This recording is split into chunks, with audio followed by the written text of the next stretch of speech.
Bonjour tout le monde. Bienvenue dans un autre épisode de notre série apologétique, qui examine les arguments que les musulmans, systématiquement évoquent, dans le but de prouver la véracité du message de l'islam.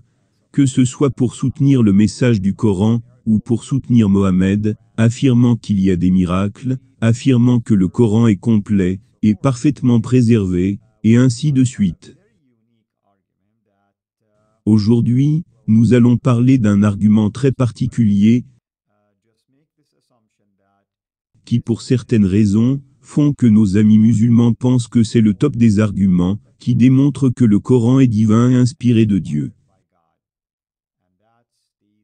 Il s'agit des miracles scientifiques, qui se trouveraient dans le Coran. Avec moi dans le studio, notre cher frère, le docteur David Wood, qui a fait un travail formidable avec nous, pour disséquer tous ces arguments. Et à travers cette série, où nous allons juste survoler brièvement les sujets, et si Dieu le veut, nous approfondirons dans le futur chacun de ces arguments,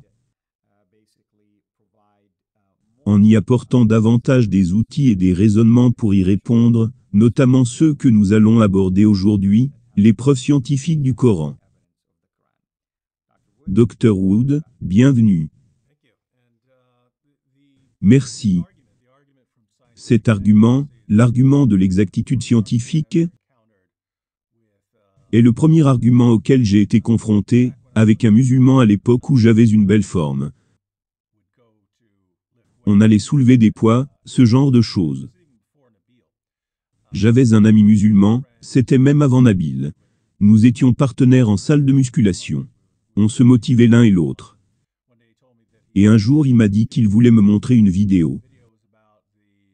Et la vidéo parlait des miracles scientifiques dans le Coran. Vidéo islamique. Et je regardais la vidéo. Et en la regardant, encore et encore, elle n'arrêtait pas d'évoquer des tas de faits scientifiques. Et ensuite elle donnait quelques versets du Coran, qui ne disaient absolument rien, qui ressemblaient réellement au sujet. Ça disait juste, une vache produit du lait, ou ce genre de choses. Et ensuite, mais tu es censé être tellement émerveillé par toutes ces informations scientifiques, que lorsque le Coran dit la moindre chose, que n'importe quel arabe du 7e siècle aurait pu te dire, alors on est censé être subjugué par ça, et se convertir à l'islam. C'était ma première rencontre, par rapport à ça. Et plus tard, mon ami Nabil disait, Mohammed a fait plein d'affirmations scientifiques miraculeuses, qui n'ont été vérifiées que plusieurs siècles plus tard. Et le Coran est aussi rempli d'affirmations scientifiques, qui ont fini par être confirmées.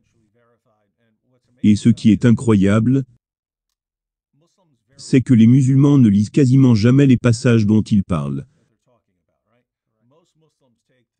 La plupart des musulmans acceptent les choses sur la base de la confiance envers leurs imams. Donc ils croient que leurs érudits et apologistes leur disent la vérité.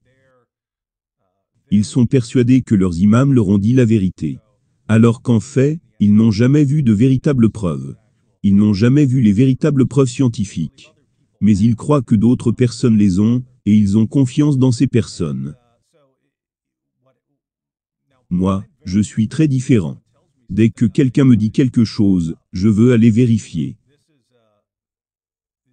Et donc c'est très différent. Parce que des gens se convertissent à l'islam, simplement en entendant l'affirmation que le Coran contient tous ces miracles scientifiques. Vraiment, il contient tous ces miracles scientifiques, le Coran contient tous ces miracles scientifiques, Mohammed a dit toutes ces choses scientifiquement incroyables, eh bien, je vais me convertir à cette religion. Ça ne leur est jamais venu à l'esprit de dire, laissez-moi aller voir dans ce livre, je veux le vérifier par moi-même. Et c'est exactement ce que j'ai dit à Nabil, après qu'il m'ait dit, ça, c'est prédit dans les hadiths par Mohammed. Ok, montre-moi où, parce que je veux lire le passage, pour voir ce qu'il dit. Et quand tu fais ça, tu commences à découvrir que de toutes ces prétendus incroyables faits scientifiques, il n'y a absolument rien d'incroyable en réalité. Et tu découvres que Mohammed a quasiment tout faux, là où il pouvait avoir faux. Les seules choses sur lesquelles Mohammed ne s'est pas trompé, c'étaient des choses que n'importe quelle personne savait au 7e siècle. Il y a un soleil, il y a une lune. Des choses de ce genre, Mohammed ne s'est pas trompé là-dessus. Il y a des étoiles, il ne s'est pas trompé. Mais n'importe quel enfant de 7 ans peut te le dire. Mais quand tu examines les affirmations scientifiques que Mohammed a véritablement dit, et que l'on peut tester scientifiquement, il a tout faux. À chaque fois qu'il a dit des choses qui allaient au-delà de ce qu'une personne normale pouvait te dire, il avait tout faux. Donc, examinons quelques exemples. Et comme j'ai entendu les deux, les arguments venant des hadiths, et les arguments venant du Coran, on va regarder des exemples qui viennent des deux. Sahih Bukhari 3320. Le prophète a dit, si une mouche tombe dans la boisson de l'un d'entre vous, il doit la tremper dans la boisson et la retirer, car l'une de ses ailes a une maladie et l'autre a le remède pour la maladie. Bon. Est-ce exact? Il y a des musulmans aujourd'hui qui affirment que c'est parfaitement vrai. Et ils prétendent qu'il y a des preuves scientifiques qui le démontrent. Et quand j'avais évoqué ça avec Nabil, il a dit, eh bien, si un insecte est porteur d'une maladie, mais qu'il est toujours en vie, il a une forme de résistance. Et par conséquent, mais ce n'est pas ce qui est dit. Il dit, l'une des ailes possède la maladie, donc c'est précis. La typhoïde, ou quelque chose du genre, quelque chose qui te rend malade.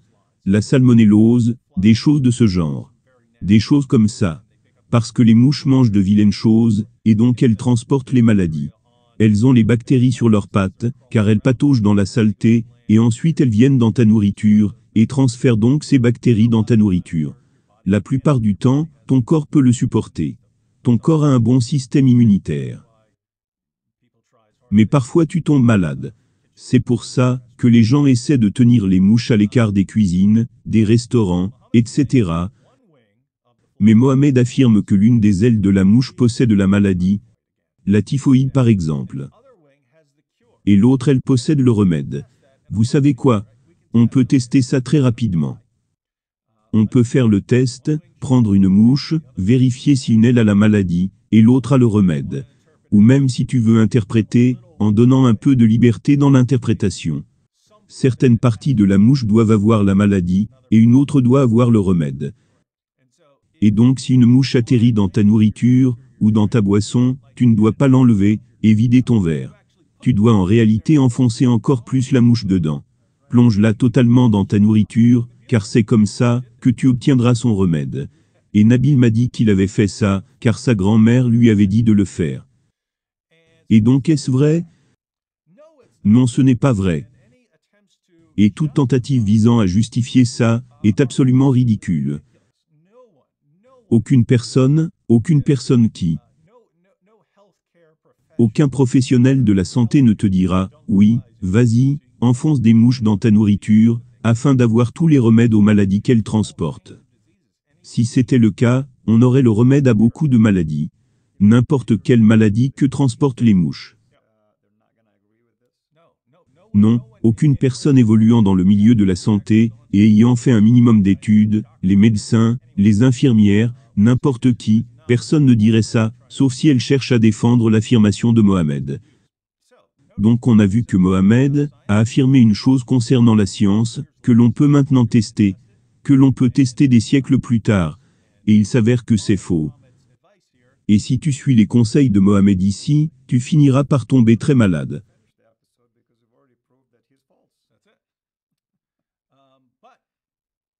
Oui, mais nous en avons plein d'autres. Regardons-en d'autres. Sahih Bukhari 3326. Le prophète a dit, Allah a créé Adam, lui faisant mesurer 60 coudées, 27 mètres et demi. Les gens ont diminué de stature depuis la création d'Adam. Donc il y a quelque chose qu'on peut tester. Car si Adam mesurait 27 mètres, peut-être dira-t-on, ce n'est pas bien grave, si on ne retrouve pas les os d'Adam. Mais il affirme aussi que les gens ont continué à diminuer en taille depuis Adam. Donc Adam mesurait 27 mètres, et ensuite ses enfants furent un peu plus petits, et leurs enfants furent un peu plus petits, et leurs enfants furent un peu plus petits, et leurs enfants furent un peu plus petits, et ainsi de suite. Et donc, ils deviennent progressivement de plus en plus petits. Mais ça signifie donc qu'on devrait trouver quelque part des fémurs, des os de la cuisse, qui mesurent 4 mètres de long. C'est le minimum pour prouver cette théorie. Quelque part on devrait en trouver.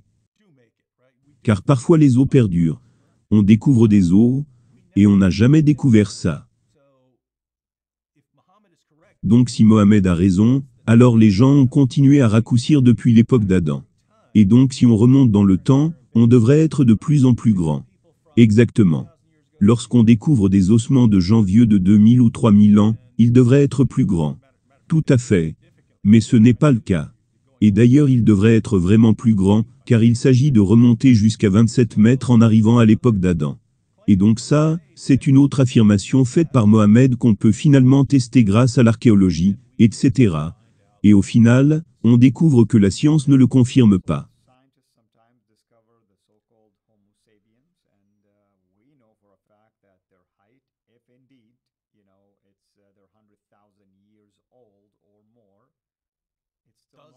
Ça ne le confirme pas. Aucun scientifique sur Terre ne viendra dire, oui, Adam mesurait, le premier homme mesurait 27 mètres de taille. Il y a d'autres problèmes tels que la circulation sanguine pour une chose aussi grande. Cela ne fonctionne pas du tout pour un être vivant. Sunan Abu Daoud 67. Celui-là est assez écœurant. J'ai entendu dire que les gens ont demandé au prophète d'Allah, de l'eau vous est apportée du puits de Buda. C'est un puits dans lequel sont jetés des chiens morts, des vêtements menstruels, et des excréments de personnes. Le messager d'Allah a répondu, en vérité, l'eau est pure, et n'est souillée par rien. Mohamed, voilà nous t'amenons de l'eau. Pour ce que tu veux, je n'en sais rien. Il pourrait l'utiliser pour les ablutions ou quelque chose comme ça. Ok, gardons ça. C'est l'interprétation la plus arrangeante. Il l'utilisait juste pour les ablutions, il ne buvait pas de cette eau, qui a des cadavres d'animaux qui y flottent, des chiffons de menstrues, et des excréments humains. Il s'agit de leurs toilettes. C'est là qu'ils jettent leurs déchets. Et, Mohamed, veux-tu qu'on t'apporte de cette eau? La réponse de Mohamed, cette eau est pure, et n'est souillée par rien. Existe-t-il un seul scientifique sur Terre qui va dire que rien ne souille l'eau, que rien ne peut rendre l'eau impure?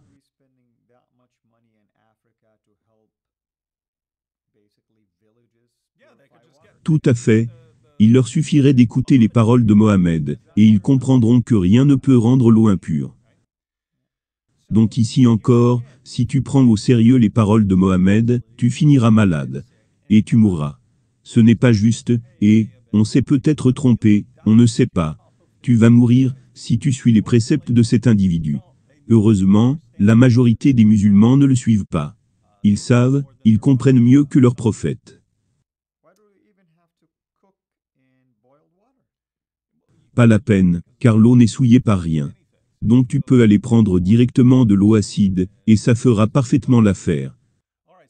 Bien, il s'agissait d'affirmations provenant des hadiths. Et il y a encore beaucoup d'autres, qui vous donneraient une idée du genre de choses que pouvait dire Mohamed. Cet individu disait vraiment des choses complètement absurdes,